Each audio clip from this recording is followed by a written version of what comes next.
You Booked It, episode 130. What's going on, everyone? Thank you for joining me today on You Booked It, the #1 podcast where you learn how to create a successful entertainment career. Every episode is a masterclass on how to move your career forward. And if you want even more, head over to youbookeditpodcast.com and join the email community where we dig deep into what you can be doing right now to help book that next gig. And now, let's do this. Okay, let's get started. I am excited to introduce my guest today, Cliff Goldmacher. Are you ready for this, Cliff? Absolutely. All right. Cliff is a Grammy-recognized #1 hit songwriter, music producer, audio engineer, and author. After graduating from Stanford with a degree in political science, Cliff instead chose to pursue a career in music. His songs have been recorded by Grammy-winning and platinum-selling artists in genres ranging from Americana, country, pop, blues, and jazz to classical crossover. And Cliff's collaborators include Kesha, Kebbo, Mickey Hart from The Grateful Dead, and Lisa Loeb. His music can be heard on NPR's This American Life and in national advertising campaigns. Along with multiple songs in the top 40 on the jazz charts, Cliff's song, Till You Come to Me, went to #1. Most recently, Cliff's song, Cold Outside, a collaboration with Kebmo, was included on Kebmo's Grammy-winning album, Oklahoma. Cliff is an established music educator who teaches workshops for BMI and LinkedIn Learning, where his songwriting courses have been viewed over 500,000 times. He has also given multiple TEDx presentations on songwriting. Cliff lives with his wife, Sarah, a visual artist in Sonoma, California. Cliff, that is a quick intro of who you are and what you've done, but why don't you tell us more about yourself, fill in the gaps, and a little bit more about what you do as a professional in the entertainment industry? I'd be happy to, and thank you for having me, Dane. So, Thank you. I am a professional songwriter and music producer, which go hand in hand. And for many years, that's what I did. I moved to Nashville shortly after graduating from college and learned the craft of songwriting, and at the same time built up my recording studio experience. And only in the last couple of years have I started to make a pivot where I have been using my experience that I've learned from writing songs to help business teams innovate. And so I've written a book about that. So I guess I can tack on author to my title. And Yeah. I've just really been enjoying that sort of next transition in my career. Yeah, beautiful. And let's move on to our first section here. And Cliff, look, I am a sucker for a good quote. What is your favorite quote you'd like to share with everyone? I'm a sucker for a good quote too, and the one that has stuck with me forever. And my mom told this to me years and years ago. The way you do anything is the way you do everything. Oh, that is so pertinent, so spot on. Can you expand on that a bit, on how you've worked that into your entire career? Oh, absolutely. What it means to me is it's all about how connected all parts of your life and your career are. So I've learned over the years that everything that I do informs everything else. The more I work on my songwriting, for example, the better I am able to, as I mentioned earlier, use songwriting when working with business teams. And the more I've had to learn to be patient with my music career is the way that I have learned to be patient in my day-to-day life. Everything is connected. Yeah, absolutely. And it's so true when you really start thinking about it and you start going, oh, right. And because I'm thinking about if I'm performing on stage or if I'm in a show, that it's, all right, if I'm eating well, that inspires me to work out more. If I'm working out more, that inspires me to be more motivated to train in not just going to the gym and lifting or running, but to train in my craft. And then it's the snowball effect, isn't it? Absolutely, positively. A virtuous cycle, as they say. Indeed. I love that. A virtuous cycle. Very well said. And let's move on to this next section here. And Cliff, of course, you are an entertainment professional. I am an entertainment professional, and I think that you'd agree that this industry can be one of the most subjective, brutally honest, personally emotional industries in existence. And you know as well as I that in order to create and have a successful career in this industry like you're having now takes a lot of dedication and hard work. And while, yeah, there's an outrageous amount of fun and excitement doing what we do, there are also our fair share of obstacles, challenges, and failures we are going to experience and we're going to have to move forward through. So tell us, what is one key challenge, obstacle, or failure you've experienced in your career, and how did you come out the other side better because of it? It's a perfect question, really, because there is no success without failure. That's just how it works. And for me, on a macro sense, I wrote songs for 15 years before a known artist recorded one of my songs. So I essentially had a goal that I was trying to achieve from day one. And it took me 15 years to achieve that goal. So what that essentially meant was that I was forced to make songwriting my journey and not base my opinion of my work on whether it was successful or not. So I really believe that in the grand scheme of things, the reason sometimes success takes the amount of time that it does is because you have to learn the real reason that you're motivated to do what you do. And for me, it was over that course of 15 years that I realized that songwriting was a lifestyle for me. It wasn't about writing songs for any one successful moment. So that's what that 15 years of writing with nothing official to show for it taught me. I love how you said writing songs was a lifestyle for me. It wasn't just for a successful moment, or it was something to that effect. Right. And that's so true, because I'm thinking back on all the performances that I've done and those peaks that we have throughout our careers, that when they happen, is grateful as you are for those peaks, they are also fleeting. They are still a moment. And they happen and then they go away. And then you go, okay, I did it. Right? It's amazing.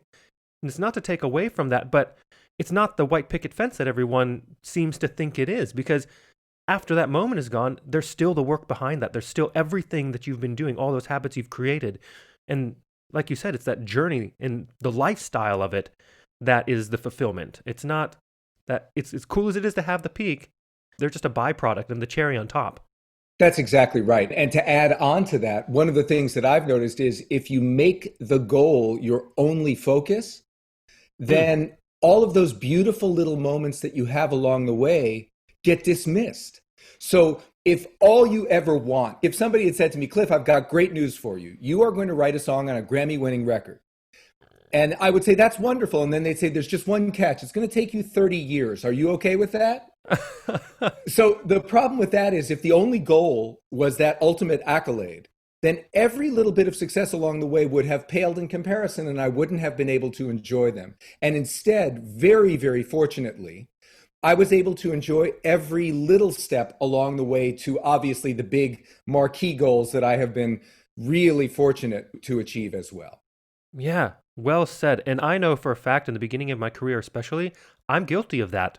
Oh, we of all are. making that end goal and being disappointed and being, you get your head down, blinders on, going forward, but you do miss some of those wonderful, beautiful moments. Once you look back, you go, wow, what was I thinking? Right. Yeah. Jeez. And let's move on to a time that I like to call your spotlight moment. That one moment in time you realized, yes, I am going to be in this entertainment industry for a living. Or maybe it was, yes, this is what I need to be doing in this industry. Tell us about that.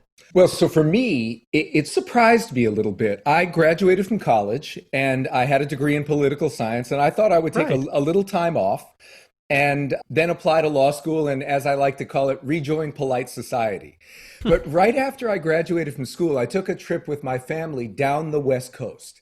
And as we were taking that trip, and this was right after graduation, I started to imagine my life as at the time it was more performer than songwriter. I'd only written a handful of songs, but I started to imagine what it would be like to be a performer. And it just was exciting to me. The thought of it was so compelling and so vivid and real. And as a little confirmation, we stopped at a music store in just outside of Santa Barbara. And I was playing around on a keyboard there. And there was a gentleman who was also in that department, and we were chatting. I wasn't paying very close attention to him. And he was asking me questions like, so what are your goals with your music? And I was halfway listening and halfway monkeying around on this keyboard. And one of the employees of the music store said, you might want to listen to him a little more closely. He's one of the Beach Boys. What? And so he was very gracious and very kind. And he said something to me then that I never forgot, which was, he said, if you are serious about making this your life, you need to remember that it is a business as well as a creative art form. And I never forgot that. And that was sort of family lore. Everyone in my family remembers that moment that I had talking to one of the Beach Boys in a music store outside of Santa Barbara, and that piece of advice he gave me. So that was my spotlight moment where I realized, okay, I think I can do this. I want to try this. Oh, that is such a cool story. And he was so right that the business side, the financial side of this business is just as real as the creative side. And the business side is what gives us the longevity. That's right. Gives us the ability to do our art or our creation for our lives and for our careers. That's exactly right. It really is. It's one thing to be talented. And if I've learned anything in the years that I lived full time in Nashville, there's talent and there's work ethic. And if they're not both there, if you're not also thinking about this as a job that you have to do every day, the talent alone is generally not enough to sustain a career. Yeah, well said. And let's piggyback on that real quick and talk about your number one booked it moment. Walk us through that day, the auditions and callbacks, if they happen to be a part of it. But what was going on in your life, and what about that moment makes it your favorite booked it moment?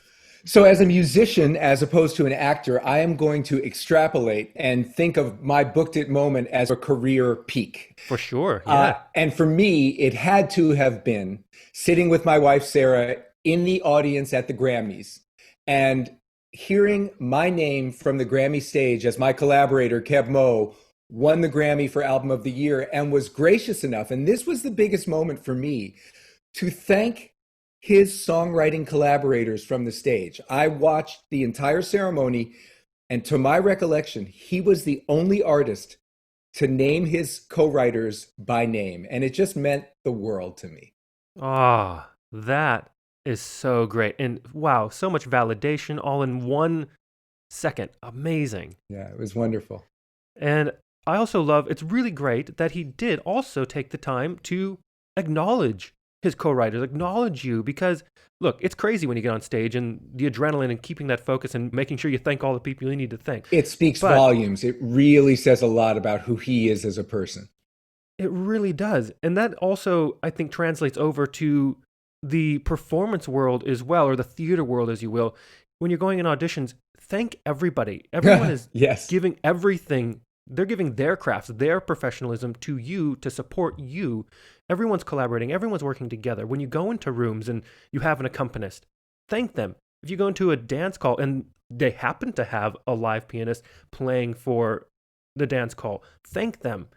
All those people, that speaks volumes about the kind of person you are and the kind of person someone wants to work with. The way you do anything is the way you do everything. There it is again. And let's take a moment to talk about the present. What projects are you working on now? What are you looking forward to? And hey, it's a weird time. We are amidst this global pandemic. How do you see the entertainment industry moving forward in the next couple of years? Wow, this is a multi-part question. So I'll start with what I'm working on now. And as I mentioned briefly at the top of the show, I have just completed my first book, where I explain in the book how learning to write songs can improve your ability to innovate. And what I've essentially done is taken the skills that songwriting develops, like lateral thinking and creativity and communication, empathy and collaboration, among others, and shown how those skills through learning to write verses or choruses or perform your songs or even think about metaphors, all of that informs your ability to innovate. And I have been working with business teams. The book is called The Reason for the Rhymes. And I've been working with business teams and taking them through these processes. And it has been truly joyful because for me, I get to sit with people who work in an entirely different world than I do, the business world, who are conditioned to thinking of themselves as not creative. And I get to show them through these workshops that they are, in fact, deeply creative. They're just not tapping those resources until they think about them through the lens of learning to write songs. So that has been taking up the last couple of years of my time, and it has been really satisfying. Very cool. Very cool. And what about the entertainment industry? Okay. So for about 4 years, I was on the board of governors for the Recording Academy, which is a body that, along with the Grammy Awards, they spend their time taking care of our own, everybody in the music world. So we spent a lot of our time working on fair compensation for songwriters as technology has totally rewritten the rules around how music is disseminated and how royalties are paid.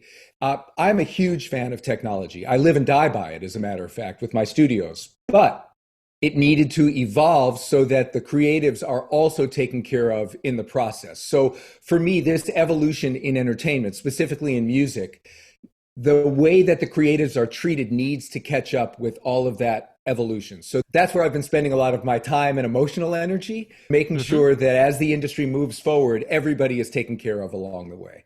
Oh, that's so important, especially I can imagine with streaming services and things like this. And is revenue a part of that? Oh, it is. And it's the Wild West out there right now. Everything is being reimagined and nobody quite knows how it's going to shake out. And slowly but surely, things are falling back into balance, but it's going to take a minute for sure. Yeah, but it's so encouraging to know that there's people like you actively working on solutions for these kinds of problems. Well, it's important stuff, and thank you for saying that. Yeah, and it is time to move on to one of my favorite sections in the interview. I call it the Grease Lightning Round. I am going to ask you a handful of questions. I want you to answer them as quickly and concisely as possible, one after another. Are you ready? Ready to go. All right, first question. What was the one thing holding you back from committing to a career in the entertainment industry? I have to say, very fortunately, nothing. I had the unconditional support of my family, which was and is, for anyone in entertainment, extremely rare, and I'm so lucky. Ah, beautiful. And the second question, what is the best piece of advice you have ever received? Don't squeeze too hard during the process of creating. Let it flow and edit later. And that was taught to me by a collaborator of mine many years ago. Oh, so good. Third question, what is something that is working for you right now? Or if you'd like to go pre-COVID, what was working for you before our industry kind of went on pause? Right. Translating what I've learned in my 3 decades as a songwriter into ways to help people and teams innovate and discover their own creativity. Great. And the fourth question, what is your best resource? Whether that is a book, a movie, maybe a YouTube video or podcast or piece of technology that you found is helping your career right now. I just finished reading a wonderful book by George Leonard called Mastery, which speaks very clearly to what it means to master whatever skill you are attempting to master and understanding that the journey really is the goal. Oh, very cool. I have not heard of that book. I will definitely be picking that up. And the fifth question, if you had to start your career from scratch, but you still had all the knowledge and experience you've collected from your career in this industry, what would you do or not do? Would you do anything differently or would you keep it the same? So as far as what I would do differently, I would certainly spend the first 5 or so years of my career enjoying the journey more and stressing less. I don't know if that's even possible when you're young and passionate about what you want to do and don't know what you're doing, but I wish I had stressed less in those first 5 years or so. And as far as what I would do that's the same, I would make the decision to be a professional songwriter again because it's brought me so much over the years. Ah, that's beautiful. And you're right. I don't know if it's possible. That's a good point Right. to stress less. But I think having awareness of it and hearing people like you, having anyone who's out there that is entering this industry or aspiring to enter this industry, just listen to that and take that to heart, what Cliff just said, because that is not to say you're going to be stress-free, but being conscious of it will help. I think so too. And the last question, what is the golden nugget knowledge drop you've learned from your successful career in this industry you'd like to leave with everyone? For me, it's another quote. And the quote is, eat the elephant one bite at a time, which essentially means any task, no matter how large, can be broken down so that it's not so daunting. And when it comes to a career in the entertainment industry, it can feel so overwhelming. But if you just wake up every day and take one bite of the elephant that is your career in entertainment, you'll be amazed at where you end up when you look back. Such great advice. And to wrap up this interview, Cliff, it is time to give yourself a plug. Where can we find you? How do our listeners connect with you? Is there anything you want to promote? Certainly, I would love for people to check out my new book, The Reason for the Rhymes. And to make it super simple, my website is thereasonfortherhymes.com. Beautiful. And I'm assuming it's available on Amazon and all the things? It is. And I am doing hardback copies that are signed if you reach out to me directly. Fantastic. And Cliff, are you also reachable on social media? Oh, I am. I have a Twitter account, Reason for Rhymes, and an Instagram account of the same name. Beautiful. And for everyone listening out there, I have put the links to everything Cliff just said into the description of this episode. Cliff, thank you so much for being here, taking your time to share your journey. It was an incredible interview. Such a pleasure. Likewise, Dane. Thank you. It was a real joy to be on with you. Thank you so much for joining us today. Don't miss an episode. I have a new guest 7 days a week. Every guest drops more value and insight than any other resource out there. So make sure you hit that subscribe button. If you enjoyed this episode, we'd love to hear from you. Leave us a rating and review. Also, be sure to head over to youbookeditpodcast.com and join our free email community where we dig deep into a continually growing resource of truly actionable things you can be doing right now to help you advance your entertainment career. All the best to you. We'll see you tomorrow.